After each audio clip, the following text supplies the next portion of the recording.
YouTube, it's Will from Will Development. It's my 240th weekly update. I'm actually on time this time. I'm actually early this time. I'm recording this around 9:30. Normally I record around 10 on Fridays, but a little bit early today. But I figured I'd knock it out. Back in Studio A.1, which will probably be the permanent studio, as this is the permanent home of Will Development now. None of that matters. What matters is what happened this week. Actually, exciting note, I finally fixed this overhead light here, so there's better light. I originally had a stupid dimmer switch over here for the dining room light, and I didn't buy dimmer bulbs because they're a little more expensive and I'm cheap.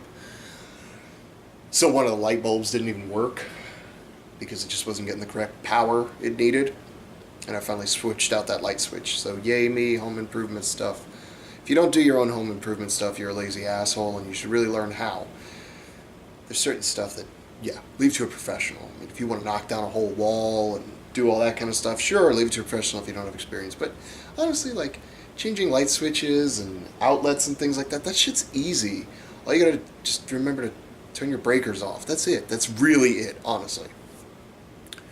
I might start another channel where I just talk about like general life shit. I could probably put that here too. I don't think people would give a shit about my opinions on that stuff though. Enough rambling. Only reason I'm kind of rambling is because this week was actually pretty good. I don't have much to complain about. Squats were good.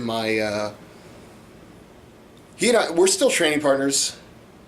How do I put this? Every time you start a sentence like that, it sounds like there's like bad blood. There's no bad blood between us. The man who owns the gym that I train at, he's one of my best friends. Dave, he's a great guy, strong as fuck, pushes me whenever he gets the chance. And for a while there, when I first started, he and I were training together basically every night. And then as his business took off more, which was, you know, the training aspect of his business, he just got more and more busy, and actually training with me became sort of not an option. He had to either train in the mornings or, you know, basically get a training session in whenever he could. So at one point he actually took kind of a hiatus just because he was so busy between all the things he does. One of the hardest working men I know. But I was going to play it really safe. I hit 295 for 3 on my squats, and I was like, man, those were rough. And I was like, this is stupid. I'm changing my form slightly so late into a program, but I feel like it's going to be better. I was going real wide on my squats for basically the whole 8 weeks I've been doing this particular block. And I was like, man, you know, I honestly think that's what's contributing to a lot of my pain in my back, because my hips are opening up so much that it's just pulling on something that doesn't need to be pulled on, and it's not activating what needs to activate correctly.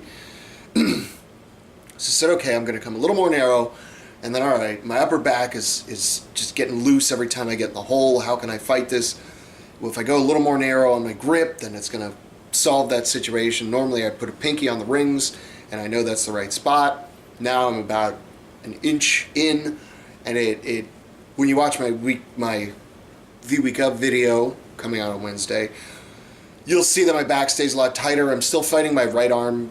My right elbow is dipping a little bit. Part of that has to do with the fact that I have a big scar back there, so there's tons of scar tissue that I'm fighting through all the time with it. It's, you know, you'll notice on my pressing too, a lot of times my left arm is already locked out and then my right arm is catching up, and part of that's the instability of that arm. I'm working on it. It's something I'm always working on. It gets tough sometimes because, you know, that shoulder always feels a little looser. Like, it feels easier to sort of raise it, and I think it's because the connections there aren't 100% what they should be. No excuses, it's just reality, and it's one of the things that I kind of have to work with / around sometimes. It doesn't hold me back from much though. As you see, I still can get through the big 3 and many, if not all, strongman events. None of them really hit that specific little area to the point where it's like, ooh, I can't do this, but it definitely contributes to some of my upper back weakness in terms of keeping both sides tight as they need to be, because the connection down here, especially right at the bottom of the lat, it's just not there like it is on the left side. You know, if I flex the left side, I can feel it going all the way down almost into that insertion down in my glutes, whereas in this side, it's like, it's really just not there. More little tidbits. But all that being said, it was, he said, you know what, man, why don't you go for 305? I wanted 315, but the 295 was like, fuck, you know? I wanted 315 for 3, and he said, you know what, man, why don't you just go for 305, and we'll see what happens there. Went for the 305, and I was like, I'm calling it, but the depth was fucking awesome. I didn't exacerbate my pain anymore. I walked in at about a 4, and after that particular set, it was still right there at a 4. I had a set before that where I hit, I think, 285 or 295. No, it was 285 that I had done. And I did 1 rep at it, and I went, oh God, and I just re-racked it because it all just shot down. I moved something just the wrong way. Part of it was I saw my feet go wider than I wanted them, and I was just like, you know, this is exactly what you don't want to do. You need to keep the form the same regardless of the weight. And so I said, okay. He said 305, and it worked out really well, and the depth was awesome on them. I mean, it was basically as low as I think I might be capable of going with any given weight, even my own body weight. So it felt really good to hit those so cleanly and everything stay just about as tight as it needed to. You know, milliseconds of each rep. I might have been a little far forward on, you know, over the toes. Not necessarily over the toes, but not over midfoot. But all in all, I was very happy with how those went. Tuesday, I was a little disappointed in myself. I wanted 160 for 3 on my presses, but it just didn't work out that way. Part of it was I was in my own head, and I was so nervous and paranoid about missing another lift during this particular training block, because this is not a block where I'm supposed to miss lifts. And so I played it conservative and just hit 155 for 3, which I have done before. And it went up, and I felt like I honestly had one more. Even though the third one was a bit of a grinder, it still felt like I had one more in the tank if I really needed it, which kind of made me kick myself a little more, because I was like, man, I should have just gone for the 160. But doing 145 to 155 and then to 160, I knew I probably would have been too tired. Now, had I just gone from 145 to 150 to 160, I probably could have made that transition better. But I just felt like, man, if I go for that 160 and I fail it, I'm going to be so angry and disappointed. And I had already gotten in my head before I walked in the door. I set myself up for failure. But I still got good reps at a good weight. And that's really all that matters at this point. And then tonight was deadlifts and back. Deadlifts went fine. I mean, you know, 305 for 3. Form was there. 8.5 out of 10, give or take. Basically where I set myself is where it was, you know, where it stayed, and that's all I was really looking for. The reps moved easy. You know, not too easy, but it was like nothing that was killing me. And that's what I was looking for tonight. I also wanted 315 on that, but as I was moving up in the weights, it just wasn't feeling right in certain places, but my back actually feels really good now. And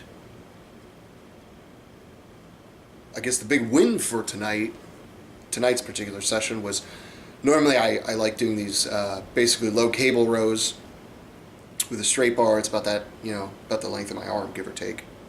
It's just the forearm length, I should say. I don't know the exact length of the bar, but it's just a straight bar, and this particular one rotates, which I like because that, you know, if you kind of adjust. But regardless, I like doing low rows with a pause at the back, and I've worked my way up to like 120. Weight doesn't matter because every machine's a little different. So, I mean, what is the weight at every particular handle doesn't necessarily mean is what's represented on the stack. You know what I mean? So, weight doesn't really matter on machine transfers, per se. Every machine's just a little different. So, I was doing 120, and I remember doing like 2 sets, and by rep 7 of each set, it was hell. And tonight I just breezed right through 3 sets of it. 10, and I was like, sweet. Everything felt good, and the way I like to do them, just a little tidbit, is basically my idea is that when the arms are extended, I open up the shoulders and really stretch them. That way, the initial movement is me closing the shoulders back and down and then pulling. So it's happening like that, and then I'm back here when everything's nice and contracted, and I'm holding that back for at least a second. And my idea is basically I didn't want to just do like a rower, because if I'm going to do that, I might as well just hop on the actual rower and do it that way. So the idea is that I'm trying to work on the keeping tension in my back for multiple counts of seconds, and so far it's working pretty good too, which that's a big win for tonight. And I think that's the biggest key to anything in training, is just trying to find the big win for the night. A lot of novice lifters get to have the PR basically every session, but for people that are injured, like myself, I've kind of already gone through the novice stage. And numbers don't matter with novice, with stages. People seem to think that having like a 405 deadlift means you're still a novice. No, it doesn't. There's different strengths in different people. Some guy could walk in tomorrow and deadlift 500 first day, you know what I mean? It doesn't matter, but he's still a novice. He hasn't trained, you know what I mean? That's why numbers don't matter.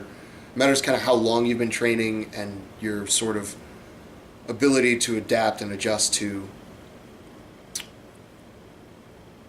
what you need to get done. That's sort of what the difference is, how much knowledge you have, and that doesn't mean like just, how many exercises do you know. I mean knowledge of yourself too. But just keep that in mind. Always look for at least one good win from every training session, which honestly for me was probably a log. I think I had 2 sets of 10 at 120 with clean and press on Tuesday, so that was my big win for that day. It might not have been my main exercise, but I still had a big win for that night. And on squat day, it was those fucking squats. Those were definitely a big win. 305 for probably the best form I've ever had in my life for those kind of reps. So that makes me happy. So always look for that big win from each training session, and if you don't, then what's your excuse?